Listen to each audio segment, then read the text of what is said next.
자, 스트레이트에서 큰 걸 터뜨렸습니다. 정치 중립 왜 삭제했나? 한국자유총연맹, 엄청나게 큰 극우 단체죠. 그런데 여기가 정치 중립을 삭제했다라는 보도가 나왔어요. 시도지부 17개, 시군구 지회 228개, 읍면동위원회 3,300여 개, 회원만 320만 명이 박정희 때 설립이 됐습니다. 한국자유총연맹. 1962년 대한뉴스네요. 박정희 의장은 환영사를 통해서 아시아의 자유국가들은 굳게 뭉쳐 공산도배들의 세계 적화 야욕을 분쇄해야 한다고 강조했습니다. 자, 33,000 제곱미터, 공시지가가 560억 원입니다.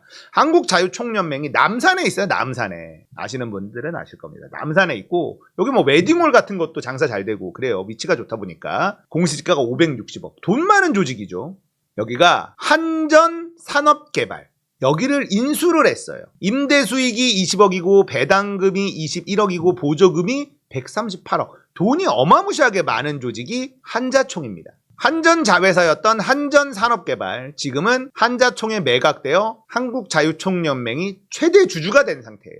자, 한자총은요, 매년 수십억대의 배당금을 받고 있습니다. 국세청 공시에 따르면 지난해는 한전산업개발로부터 배당금 21억 원을 받습니다. 자, 이렇듯 이 한자총은요, 자금력과 조직력이 거대한 단체이기 때문에 공직선거법에서조차 아예 단체를 특정하여 선거운동을 못하게 법률로 못 박아두었어요. 정치적 중립을 지켜야 하는 단체라는 겁니다. 너무 크기 때문에. 자, 보면 바르게 살기 운동협의회, 새마을 운동협의회, 한국자유총연맹을 말한다. 전부 다 보수단체들이죠.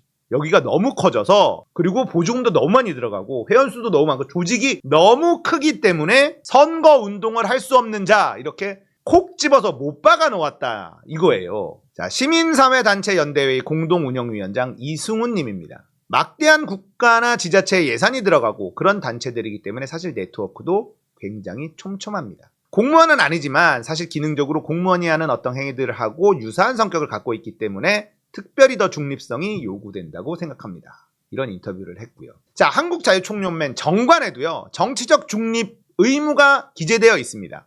총연맹은 사업을 행함에 있어 정치적 중립을 지킨다. 원활한 운영을 위해 정치중립심사평가위원회를 둔다. 이런 4조의 2항의 정치적 중립 문항이 있어요. 공직선거법에도 있고 정관에도 있는데 윤석열 정부 집권 이후에 이게 없어졌습니다. 당시 한자총 서울지부장인데 이영석님, 집권당에서 정치 중립하자고 그러는데 얼마나 좋아하고 그랬겠어요. 다 환영하고 박수치고 정치 중립에 대해 너무너무 기뻐했다, 회원들이. 왜냐면 보조금을 받고 이러니까 권력에서 자꾸 정치로 활용을 하려고 하고 막 이러니까 그런 거에 대한 스트레스가 있었을 것 아니에요. 그런데 법으로 정치적 중립 하니까 회원들이 다 좋아했다는 거야. 그런데 한국자유총연맹 정관에 정치적 중립 조항이 삭제됐습니다. 정치 중립이 왜 삭제됐나? 윤석열과 함께 있고요. 강석호라는 한국자유총연맹 총재인데 뭐라고 얘기하냐? 선거에 개입 못한다고 돼 있잖아요. 그런데 왜 이거를 우리 한국자유총연맹 정관에 넣어? 우리가 사업을 행함에 있어서 그래서 이거는 너무나 우리를 옥죄는 거다. 대놓고 선거에 개입하겠다 선언을 해버린 겁니다. 자, 한국자유총연맹은 국가 보조금을 받는 공익법인이기 때문에 행안부가 소관한다. 그런데 이번 정치적 중립에 대한 정관 삭제를 행안부가 허가를 해줬어요.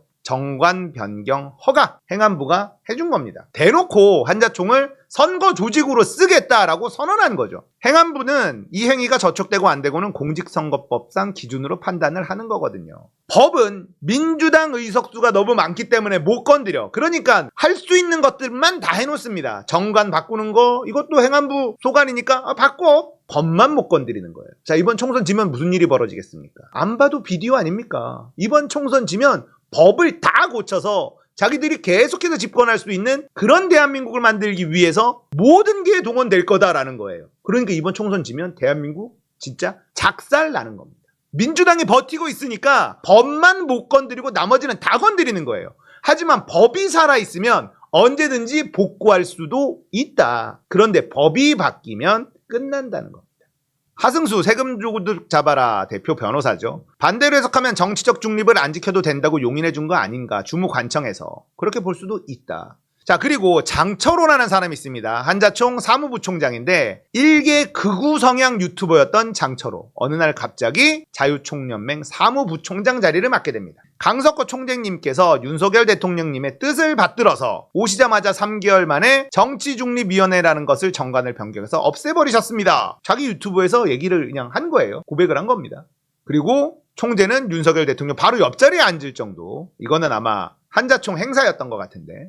자, 상지대 교수가 이 정도면 공조자 역할을 하는 거죠. 더 큰 뭔가 힘이 작동하고 있다라고 얘기할 수밖에 없고. 그러면 또 다른 카르텔이 또 형성되는 거 아니냐, 이런 의혹을 사기에 충분한 거다. 튼튼한 안보와 자유 수호 막 이러면서 한자총 행사를 하면 전국에서 막 모여요. 총 회원수가 320만 명. 물론 그중에서 허수 빠져도 핵심적으로 움직이는 데가 50만에서 한 100만 정도는 된다라고 가정할 수 있을 겁니다. 그러면 엄청나게 큰 조직이죠. 한자총 창립 69주년 기념식에 사람들 엄청나게 많이 왔죠. 돈이 많으니까 이런 거 동원하는 것도 그리 어려운 일이 아닙니다. 윤석열이 자유대한민국의 발전을 가로막는 세력들이 나라 도처에 조직과 세력을 구축하고 있습니다. 우리 한자총 회원 여러분들의 용기와 열정을 기대하겠습니다. 대놓고 자기의 선거 조직으로 활용을 하겠다. 우리 연맹이 다시금 비전과 열정을 기반으로 원칙에 충실한 역할을 할 수 있도록 많은 도움과 지원을 하여 주신 윤석열 대통령님께 연맹 320만 회원과 함께 다시 한번 우리 모두 감사 인사를 드립니다. 달랑달랑. 강석호 한자총 총재가 이런 얘기를 했어요. 자, 이런 조직들은요, 예를 들면 회원이 워낙에 많으니까 회비만으로도 엄청난 돈이 들어와야 되잖아요. 그런데 이 극우 보수들의 특징은 돈이 안 되면 안 됩니다. 안 움직여요. 극우 유튜버들 얘네들 있잖아요. 자리를 안 주면 바로 등 뒤에 칼을 꽂아요. 이해관계에 따라서 움직이는 그런 관계지 가치, 철학 이런 걸로 움직이는 사람들이 아닙니다. 박근혜를 잡아놓은 윤석열 저거 끌어내야 된다고 그렇게 난리치던 사람들이 윤석열 만세를 외치는 게 얘네들이에요. 이 회원들이 이렇게 많이 서울로 막 모일 수 있다. 자기 돈 내고 막 움직일까요? 아니요. 이들은 이해관계에 따라서 움직이는 사람들이지 자기 스스로 이렇게 막 움직이는 그런 조직이 아니다라는 건 다들 아시잖아요. 물론 여기에서도 알아서 열정을 가지고 일하는 사람들도 존재하겠지만 대부분은 그렇지 않다. 신진욱 중앙대 사회학과 교수. 기념식에 참석을 해야 해서 이 단체에 대한 지지의 뜻을 표명을 했고 그에 대한 화답으로 이 단체에서 다음 총선 보수의 승리를 위해 뛰겠다는 의사를 밝혔지 않습니까? 이건 대단히 문제가 있는 거죠. 대통령의 정치적 중립 원칙에도 어긋나는 것이고요. 이런 비판을 하고 있고요. 자, 전남대 교수는 자유총연맹이 특정 정치적 성향, 그것도 좀 극단적인 정치적 성향을 가진 사람들을 중심으로 다시 재결집하고 있다는 것은 민주화되기 이전 상태의 회귀다. 이건 민주주의를 위태롭게 하는 거다. 별동대 1000명을 결성했다라는 이야기가 나오는데 이게 좀 심각합니다. 전국적으로 1000명의 별동대 자유정신수호단을 결성하고 내년 총선을 승리하고 국정 운영이 제대로 이루어지는데 모든 것을 바치겠습니다. 극우 유튜버였던 일개 극우 유튜버였던 장철호 단톡방을 만든 후에 윤석열과 국힘당을 위한 내년 총선용 1000명의 별동대 자칭 자유정신수호단을 결성하겠다는 선언을 했습니다. 단톡방이 흘러나왔죠. 자, 이런 것도 사실은 이게 제대로 굴러가지 않는다는 뜻이에요. 이게 MBC로 흘러들어간다. 정상적이지 않다라고 생각하는 사람들이 이 내부 안에도 있다는 거죠. 윤석열 대통령, 국민의힘 총선 승리 압승 이런 게 막 있습니다. 내년 총선 승리로 윤 정권에 힘을 주어. 다른 사람은 2024년 국민의힘 총선 압승을 위해 최선을, 내년 총선에서 국민의힘이 압승하기를 간절히 기도합니다. 이거 보면 거짓과 선동과 미혹과 종북과 주사파 등 반대한민국과 반기독교적인 세력들, 기독교가 등장을 합니다. 뉴라이트와 개신교는 한 몸이다. 그리고 여지없는 색깔론, 빨갱이, 공산주의자 다 몰아내야 된다. 이렇게 가고 있죠. 윤비어천가. 요즘 들어 윤석열 대통령이 너무 마음에 든다. 머리도 좋은 것 같고 순발력도 뛰어나 보여서 좋다. 자, 여기 보면 댓글 방어합시다. 좌파들 총 공격 중. 막 이러면서 완료. 댓글 작업 조직적으로 하고 있다라는 게 증거가 나오고요. 한 총리 일본 오염수 방류 기준에 안 맞으면 국제제소. 막 이런 얘기들 나오고 있고. 댓글 작업을 하고 있다라는 거죠. 조직적으로 움직인다라는 겁니다. 이재명, 문재인 팔다리 XX 버리고 조져놔야 하죠. 이재명을 구속하라. 이자들은 빨갱이다. 빨갱이 타령을 계속합니다. 빨갱이가 광주를 물들이며 국회에 나가 당수가 되어 국회를 물들이고 있다. 이런 거 하고 있습니다. 별동대는 왜 꾸리신 거예요? 스트레이트 기자가 장철호에게 따라 붙었습니다. 자총 차원에서 운영하는 건가요? 홍보본부에 물어보세요. 직접 듣고 싶어서요. MBC는 대화하고 싶지 않아요. MBC를 거부합니다. 내년에 총선 승리해야 한다고 거듭 말씀하셨잖아요. 어떤 의미로 말씀하신 것인지 홍보본부에 문의하세요. 선거법 위반 소지가 있다고 생각하지 않으세요? 답변을 거부합니다. 그냥 일개 보수 극우 유튜버예요. 그냥 극우 유튜버. 자리 하나 주니까 충성을 다하죠.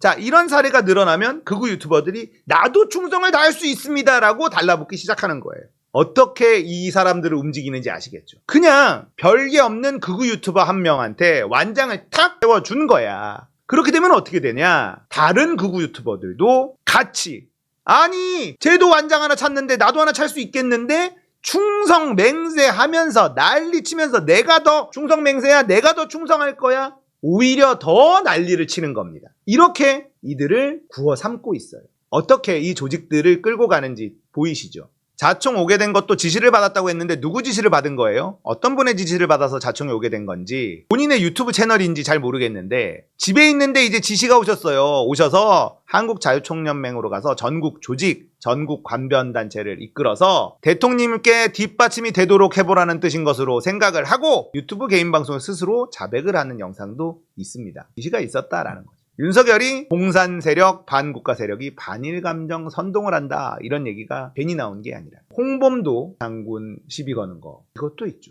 이제는 홍범도 한 명도 필요하다면 바꾸겠다 이러고 있습니다. 자, 왜 이렇게까지 반공, 공산주의, 빨갱이 이렇게 가느냐. 저는 뉴라이트가 예전부터 꿈꾸던 것이기도 하지만 자신들의 정당성을 친일 세력들의 어떤 정당성을 확보하기 위해서 예전부터 꿈꿨던 것이기도 하지만 이재명 대표와 연관이 있다라고 생각을 합니다.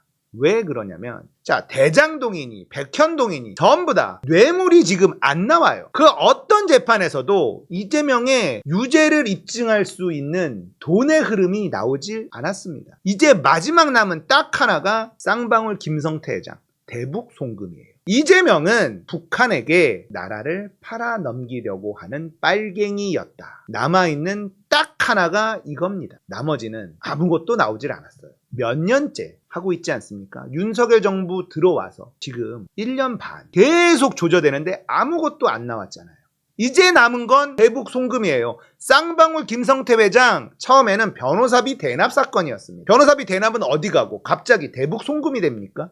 자, 이제 남은 건 색깔론밖에 남지 않았다는 거예요. 지지층을 결집시키고 이재명이 김정은을 만나기 위해서 쌍방울 김성태 회장에게 돈 좀 붙여라라고 지시를 했다. 이렇게 가야 그걸로 구속을 시켜야 이 선거 이길 수 있다. 이재명을 쓰러뜨릴 수 있는 카드가 마지막 남은 게 빨갱이에요. 나머지는 없습니다. 그러니까 이재명을 공격하기 플러스 뉴라이트의 오래된 꿈 이게 합쳐져서 건드리면 손해보는 홍범도 장군까지 건드리고 있다. 저는 이렇게 분석을 해요. 마지막 남은 카드가 이거 하나구나. 빨갱이 타령을 자꾸 해야 이재명이 빨갱이다라는 결론이 나왔을 때 충격이 심해질 거 아닙니까? 대한민국 야당의 대표라는 인간이 빨갱이였다. 우리나라가 얼마나 빨갱이들에게 지금 장악당하고 있는 나라인지 알겠느냐 이것들아. 이렇게 끌고 가는 게 마지막 카드다라는 거죠. 그렇게 공안정국을 만들어서 총선을 이기겠다라는 겁니다. 그게 아니면 홍범도를 건드릴 이유가 없어요. 홍범도 장군은 지금 여권 내에서도 불만이 많습니다. 이렇게 무리하게 빨갱이 노래를 부는 이유는 이재명으로 엮을 수 있는 게 딱 하나밖에 남지 않았기 때문이다. 그런데 문제는요, 김성태가 이재명의 지시를 받아서 북한에 돈을 보냈다라는 그 어떤 증거도 나오지 않고 있다라는 거예요. 재밌는 건요, 김성태가 북한에 돈을 보냈다라는 거 아닙니까? 800만 달러?